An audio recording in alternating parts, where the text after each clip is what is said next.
Welcome to Almost Here, Round the Corner Future Technology podcasts with Richard Jacobs. Future technologies poised to transform our lives for better or worse are the focus of this podcast. Almost here means these technologies are now here and starting to be used, or just around the corner, from Bitcoin to artificial intelligence, 3D printing, blockchain, virtual reality, and more. Hello, everyone, and welcome to Future Tech Podcast. I'm your host, Juliet Lamar, and joining us today is Rick Hernandez. He is the lead software developer at Sparkki. Welcome, Rick. Hey, nice to have me. Why don't you go ahead and give us a little bit of information about what Sparkki is and what you guys are trying to accomplish over there? Yeah, so Sparkki is an online learning platform that is based around the blockchain. And exactly what are we learning? Yeah, so the whole premise, the whole idea of Sparkki came about was because I personally ran a online training program that helped new individuals transition into the area of software development. So back in the day, 2015, we started this training program. We graduated approximately 500 students that would go from knowing little to know nothing about technology to landing a position as a junior developer. And we ran this program for about 2.5 years. And the big takeaways were from running this entire training program was that online education is practically broken. I don't know if you've ever taken any online courses, but the average completion rate for online courses is right around 10%. So typically people don't finish online courses. Why do you think that is? Yeah, well, there's a couple of reasons why people don't finish them, but the big takeaway that we got from doing like over 90 interviews with some of our past students was that people are not really being held accountable for the information that's being taught from both the instructor side and the student side. So it's really holding accountable the organization and the students for them to actually go through the content and learn the material. So sometimes that includes like following up with your students, seeing where they're falling off, so you can either revise the curriculum or change the information that's being taught for the student for them to actually be able to learn. So whether it be audio, video, text, whatever it might be, but actually getting that feedback back into the system in order for you to be able to change and adapt that content to the student. Got it. So what exactly does your platform then look like? And this can be used for any kind of education, is that correct? Not just computer science stuff? Yeah, you can pretty much, the whole premise is like create and launch your own virtual school, and we'll provide you the tools in order for you to be able to educate your students on whatever domain expertise you're an expert in. And what does it kind of look like? What does your platform look like for students and for teachers?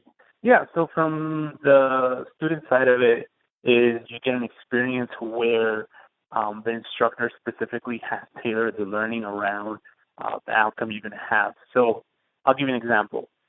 We take a module approach to online education, whether it be self-paced or the instructor releases content throughout a period of time. So let's say, for example, you're going to be taking an online course, and the course is going to be 3 weeks long. Now, those 3 weeks can be either expedited by you, or they can be dripped out by the instructor. So let's say, for example, you start the 3-week course, you're going through the content, and you decide that as you're going through the content, you want to accelerate your learning. So you can either go twice as fast and finish in a week and a half, or take 6 weeks, go twice as slow. So that self-paced is like the ability for you to be able to make sure that you have the time in order for that information to really stick. Absolutely. It's really molding your learning experience to you, which is one of the biggest problems I think we're facing in schools is there is a single approach to the learning, and not everyone is the same. Right. So give us some insight into the features that Sparkki has. There's quite a few different features, and why don't you go ahead and you've talked about a couple, but there's so many more. Go ahead and walk us through some of those other features. Yeah, so there's obviously there's tons of platforms out there that you can look into if you're planning to create, a virtual school of your own. The whole entire, I was mentioning a little bit earlier, is like how can we increase this graduation rate? And the entire premise of our software is we're based around 4 research-based theories that we implement into the software. So I'm going to go ahead and just share those with you. The 4 of them are the flipped classroom.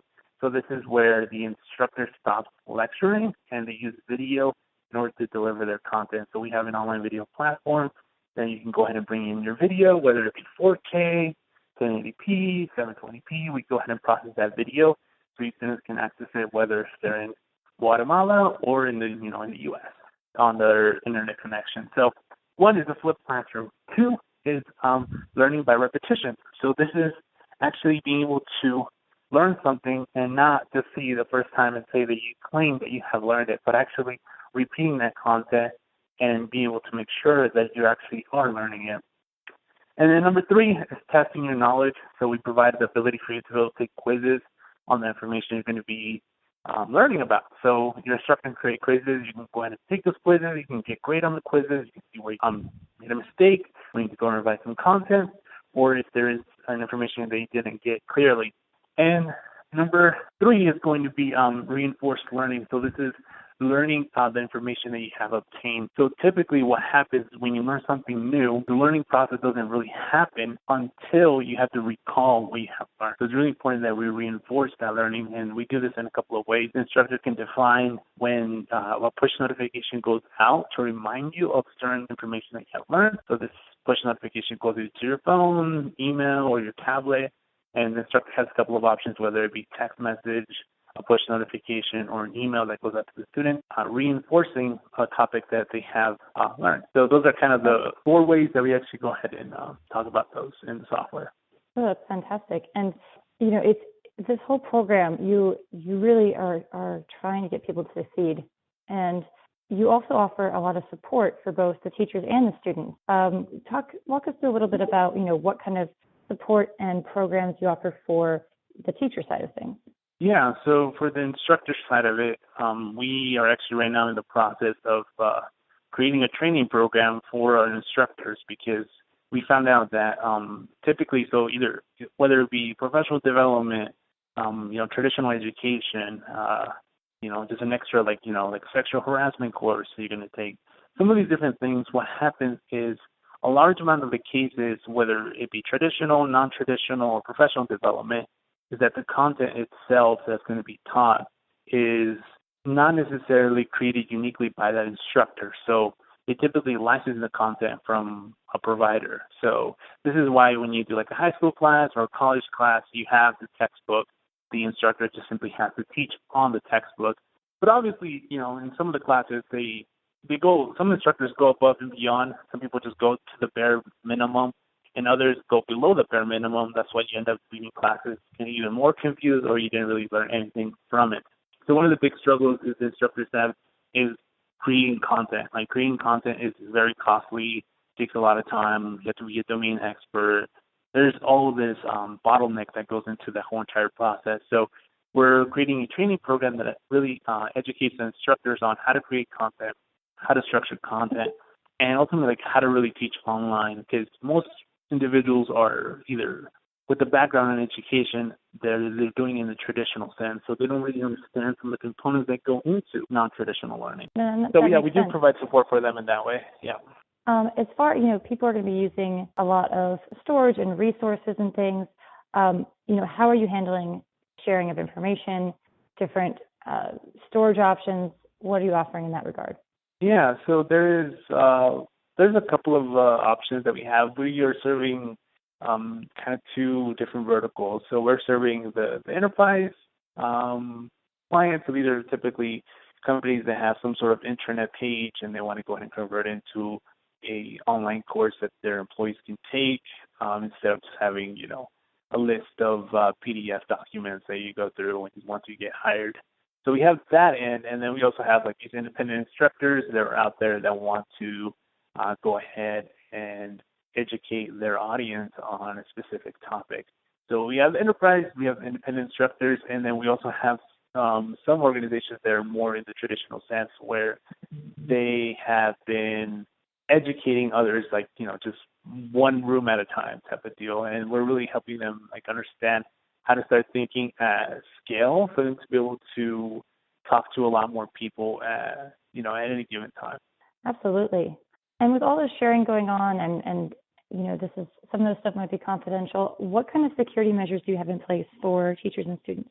Yeah, so that's kind of where we dig into like some of the technical parts of it for the actual learning and the content side and all that.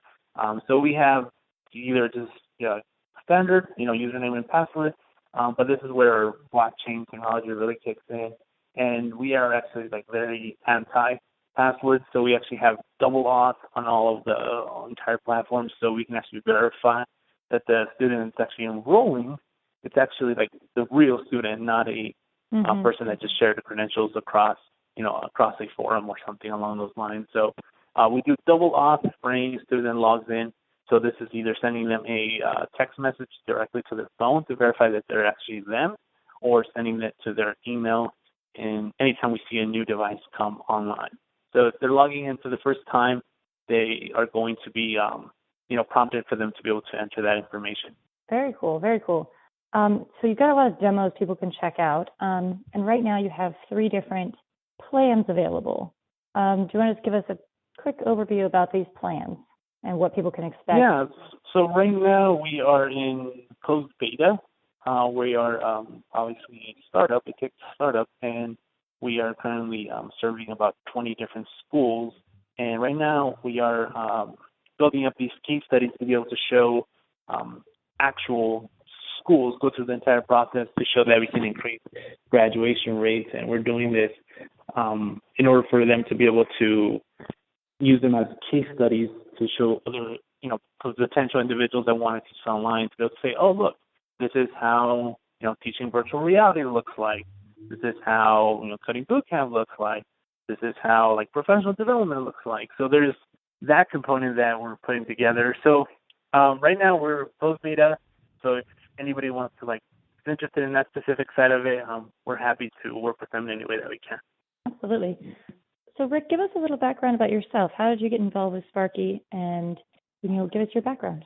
Yeah, so I mentioned a little bit earlier, I've been in the space of online education for a really long time, and I personally struggled a lot with school. I wasn't the brightest student, or things didn't naturally come easy to me. So I had to really think about how we learn and really understand how to tailor the learning experience to myself. So, typically in traditional education, I'm not sure if you went to university or not, but, you go to lecture hall, you listen, you take notes, you do your homework assignment, you do your problem sets, and then you hope to pass the test, right? That's all it comes down to, the test.